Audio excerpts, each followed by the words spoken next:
Coimbatore Junction generates 325 crore rupees in 2023-24, case made for separate division.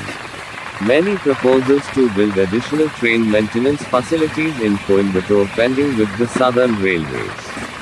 The earnings of Coimbatore Junction were next only to Chennai Central's 1,216 crore rupees and Chennai Egmore 564 crore rupees.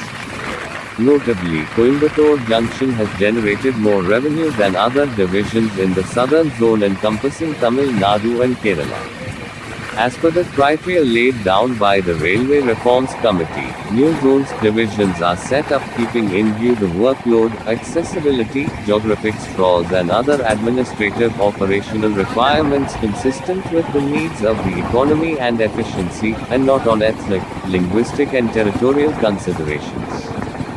There is a strong case for forming a divisional headquarters in Coimbatore since there are 3 railway divisions inside Coimbatore district which complicates the development process, J.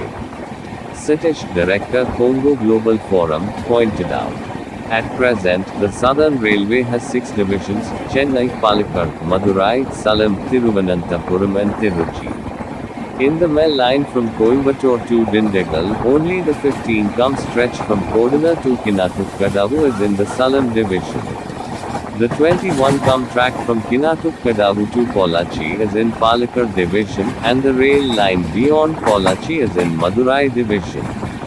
This should be reconstituted to Salem division immediately as recently done in the other parts of the country, Mr. Satish emphasized. Last month, the Ministry of Railways included the Dond-Manmad section under the Pune division.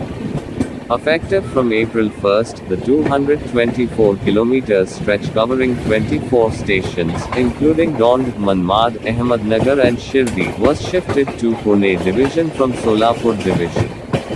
Train maintenance facilities that are vital for start of new train services are insufficient in Coimbatore in spite of contributing the third highest revenue year after year. Many proposals to build additional train maintenance facilities in Coimbatore are pending with the Southern Railways, Mr. Satish said. Overnight train services to Bengaluru, Thoothukudi, Rameshwaram, Sengotai and Madurai are yet to be restored. The demand for increasing frequency of direct trains from Coimbatore to Delhi, Jabalpur, Dhanbad and Tirunelveli should be considered. Introduction of new train services to Patna, Kolkata, Bilaspur and Chennai Egmore must also be implemented, he said. Rail enthusiasts, trade bodies, industry associations and railway users consultative committees are confident that if these issues are addressed in a fair and transparent manner, Coimbatore will generate a revenue of 600 crore rupees annually, thereby mutually benefiting both passengers and railways.